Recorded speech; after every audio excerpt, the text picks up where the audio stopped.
Good morning. I'm Melissa Lee. You're watching SquawkBox on the top of the box at this hour. Turnaround in the stock futures. We are now looking for a higher opening on a surprising reading of third quarter GDP. Despite the hurricanes, the economy grew a lively 4.3%, its best showing in more than a year. Shares of Yahoo are slumping 1.5% pre-market. It is getting its second downgrade this week, this time from UBS, which is cutting it to a neutral from a buy rating, citing the stock's rise to a near 5-year high. Shares of Tiffany also slipping this morning, down nearly 6% pre-market after posting disappointing results. Third quarter earnings came in line with expectations, but sales fell short. And here's what's in and what's out on the S&P 500 index. Insurance company Genworth is being added, while power producer Calpine is being booted. Remember, shares of Calpine plummeted 57% yesterday to under $1 a share on news of its management shakeup. These changes take effect after the close of trade tomorrow. That's on the box this morning. The countdown to the opening bell begins right now.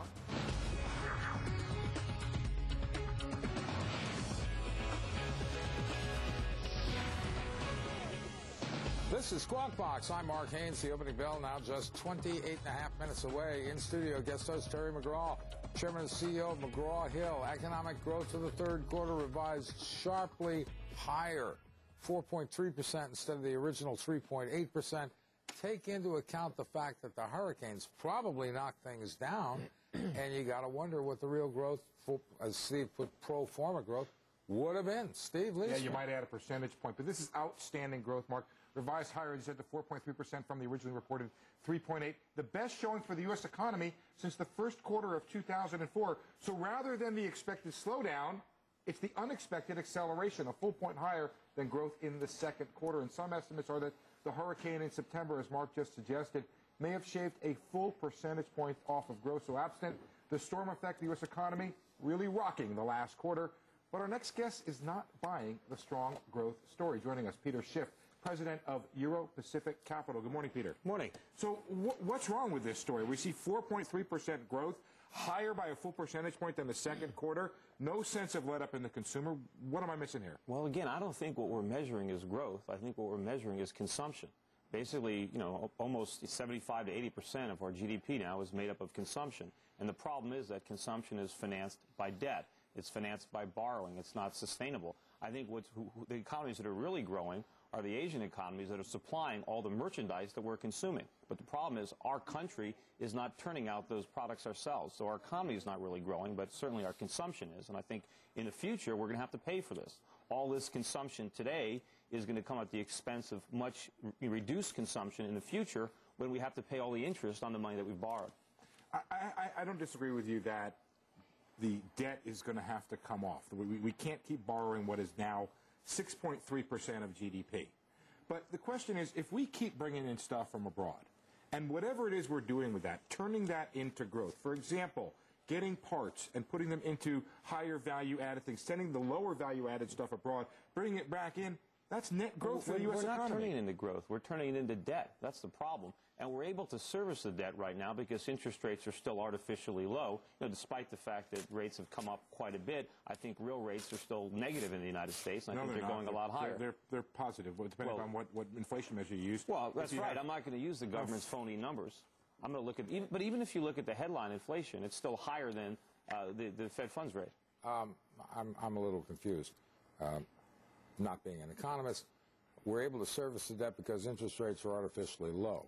Right, we have a lot of short-term debt. But as interest rates rise, will we not attract more capital? Well, it's going to be a lot more expensive to pay that interest. And I don't think as nominal rates rise, we're going to attract more capital because people are going to look at the real rate. Since the last time I was in the studio, the price of gold has risen by over $60 an ounce. That's a tremendous loss of purchasing power in the dollar. And I think as the people around the world I don't buy gold. Well, you should be. It's up $60 since I've been here. The average person doesn't buy gold. Not now. Who cares what the price of gold is? Well, you should care. I care about the price of bread and milk and a college education. Gold, who cares? Well, in a few years you'll probably care, but you should care right now. It's a very important measure of purchasing power. And when people around the world who are already overloaded with dollars, and especially foreign central banks... Overloaded, Peter. They keep buying more of them. Here's a fact. Forget about buying our debt, okay?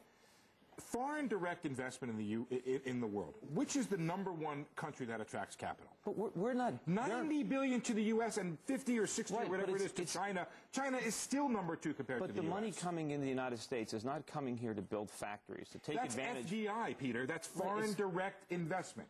Well, it's buying our assets, building factories, whatever FDI ends up being. Buying existing assets. I don't look at if they're just buying assets. Well, you don't know what FDI goes into. Let him finish. Let's agree on what FDI is. Well, I think we're borrowing to consume. We're not borrowing to produce. If the investment was coming to the United States for productive reasons, we'd have a trade surplus, not a trade deficit. What is foreign direct investment if not productive investment? They're not. They're lending us money to consume. That's not lending. They're lending that's us FDI. Well, let's get our definitions are you talking about then if they're just buying publicly traded stocks and corporate debt? They're buying assets. They're either buying assets and now we've got to pay interest on those assets. We've got to pay dividends on those assets. I don't think they're coming in here and investing in building factories, building plants that are churning out products that we're exporting. Terry, does Peter make sense to you? I think the uncertainty that people have in the market is because people do see a lot of the dark clouds, and some can develop that kind of a sort of a doom and gloom sort of scenario. I think though that it's when we start talking about investment levels and we start talking about some of the consumption, I think we're looking at a much healthier picture going. Take a look at oil and where the spikes were. We were saying all the things that it was going to do to the consumer and all the things that it was going to do to hold them back. It didn't.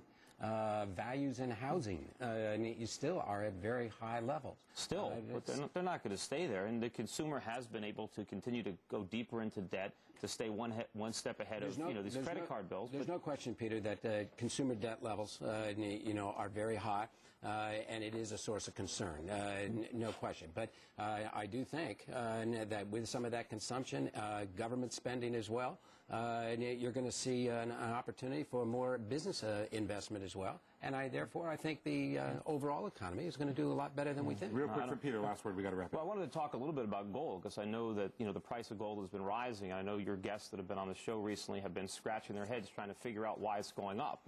And I can tell you, as someone who's been buying it for 5 or 6 years, it's got nothing to do with the demand for jewelry in India. It's going up because of inflation. It's going up because of a loss in confidence generally around the world of the world's savers, not just in the dollar, but in the euro, in the yen, in the renminbi, because the supply of those currencies are rising very rapidly right now, and the supply of gold is not. It's quite constrained. Okay, we got to wrap it up right there. Okay. Peter. Thanks very much. Peter Schiff of Euro Pacific Capital.